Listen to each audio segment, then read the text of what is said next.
오늘 말씀은 아주 굉장히 유명한 말씀이죠. 예수를 믿지 않는 사람들도 오늘 이 말씀은 다 잘 알고 있는 그런 내용입니다. 예수님께서 지금 진퇴양난에 빠져 있습니다. 그런데 아주 버뜩이는 지혜로 이 어려운 문제를 해결해내는 그러한 내용입니다. 1절에서 11절까지 이 본문을 가만히 보면 하나님이 우리에게 율법을 주신 목적은 사람을 정죄해서 죄인을 만들어라, 그런 목적으로 율법을 주신 게 아니거든요. 율법의 목적이 뭡니까? 하나님 말씀대로 순종해서 살리라는 거거든요. 그런데 오늘 이 바리새인과 서기관들, 대제사장들은 하나님이 주신 율법을 갖고 예수님을 얽어매려고, 예수님을 죽이려고 하는 음모를 꾸미고 있습니다. 그러니까 율법을 갖고 잘못 사용하는 거예요. 이 바리새인이 자기 하속을 시켜서 기회만 되면 예수를 붙잡으라. 그래서 예수를 잡으려고 몇몇 사람이 예수님이 많은 사람과 함께 모여 있는 곳을 갔지요. 그런데 예수님이 하시는 말씀을 예수를 잡으러 갔던 하속들이 가만히 듣고 보니까 저 말씀이 보통 말씀이 아니에요. 잡으러 갔다가 감동을 받았어요. 그래서 46절에 뭐라고 말하냐면, 그 아랫사람들이 대제사장들과 바리새인들에게로 오니 그들이 묻되 어찌하여 잡아오지 아니하였느냐? 니들 저 예수 잡아오라고 보냈는데 왜 거기까지 가서 안 잡아왔느냐? 그랬더니 그 하속들이 46절에서 뭐라고 이야기하냐면, 아랫사람들이 대답하되 그 사람이 말하는 것처럼 말한 사람은 이때까지 없었나이다.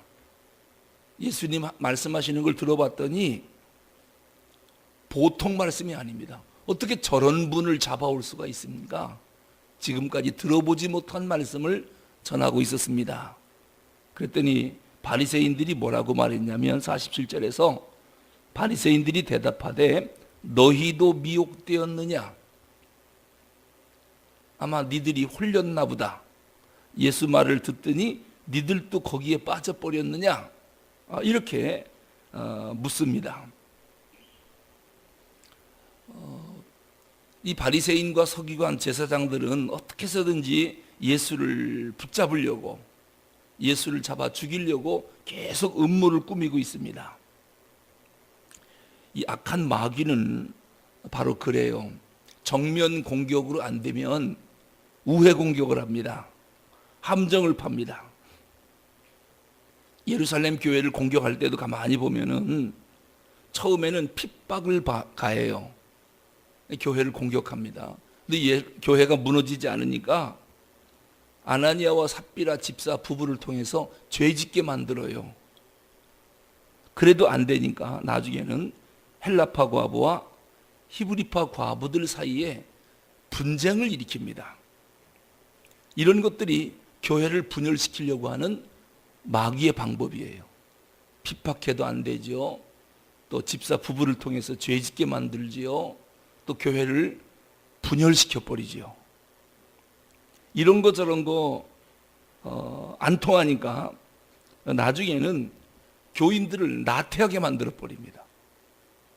전부 무기력하게 빠지도록 만들어 버립니다.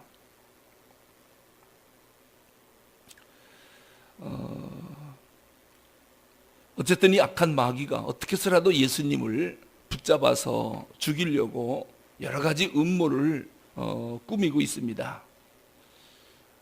그런데 오늘 예수님에게 와서 이 마귀가 어떠한 것을 시험하게 하느냐면 율법을 갖고 스스로 올무에 넘어지도록 만드는 거예요. 가늠한 여자 하나를 붙잡아다 놓고, 그런데 오늘 본문도 그렇습니다. 정말 유대의 그 동네에 가늠한 여자가 있어서 그 여자를 붙잡아다 놓고 예수님에게 이 여자를 어떻게 할까요? 예수님에게 질문을 한 게 아니고 여기에는 대제사장들의 음모가 지금 있다는 겁니다. 실제로 가늠한 여자를 끌어다 놓고 예수님께 재판을 요구해서 스스로 올무에 걸려들도록 만들려고 하는 게 아니라 즉 뭔가 아마 제사장들의 작당이 있었다는 거예요. 왜냐하면 그 당시 유대 사이에 없었던 사람들이 있어요. 그게 바로 뭐냐면 창녀가 없습니다.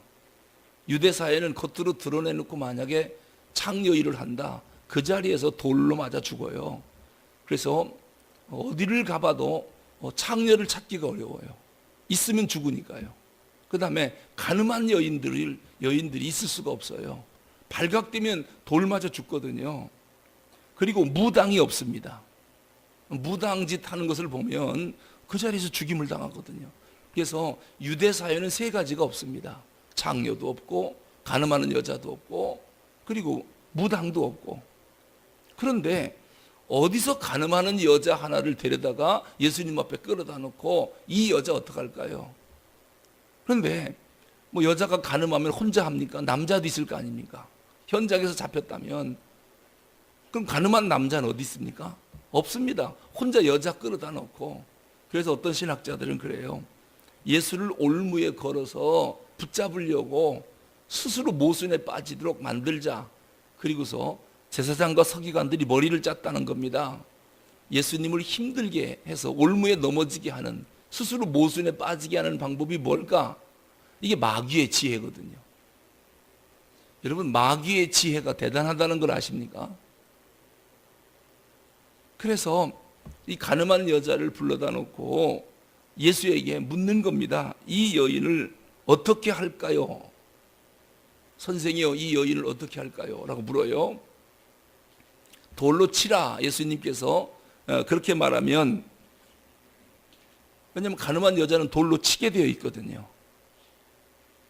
그럼 70번씩 7번이라도 용서하라고 하는 예수님 말씀에 스스로 모순에 빠집니다. 그리고 돌로 치라. 돌로 쳐서 죽이라는 거거든요.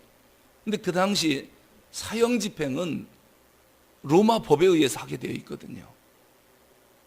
그러니까 예수님이 돌로 치라라고 말했다면 로마 법을 어기는 겁니다. 그리고 자기가 한 말 70번씩 7번이라도 용서하라고 하는 그 말에 스스로 모순에 빠지게 만드는 겁니다. 그래서 로마 법을 어긴 사람으로서 이제 체포하려고 하는 겁니다. 만약에 돌로 치지 마라, 용서하라 그러면 무슨 법을 어깁니까? 모세 율법을 어기는 거예요. 모세 율법은 가늠한 여인은 돌로 치라 그랬습니다.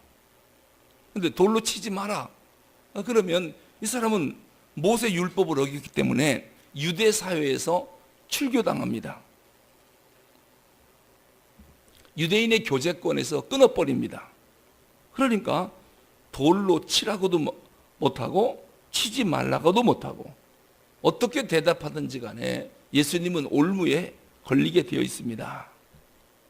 지금 이러한 곤란한 문제를 갖고 마귀의 지혜를 짜서 예수님을 어떻게 해서든지 올무에 잡아 넣으려고 하는 그러한 음모를 지금 꾸미고 있습니다. 하나님이 율법을 우리에게 주신 목적은 말씀드렸듯이 사람을 살리라고 준 것인데 이 바리새인과 서기관들은 하나님 말씀 율법을 갖고 사람을 죽이는 데 지금 사용하고 있습니다. 똑같은 칼인데 수술용 칼로 사람 살리는 게 아니라 사람을 죽이려고 하는 강도의 손에 칼이 뒤어진 것처럼 그 일을 지금 음모로 꾸미고 있는 것입니다. 우리가 교회에서도 그렇습니다. 하나님 말씀을 우리에게 주신 이유는 사람을 살리라고 준 거거든요. 그런데 과연 이 말씀을 갖고 사람을 살리는지 아니면 사람을 올무에 빠뜨려 곤란하게 만들고 정죄하는지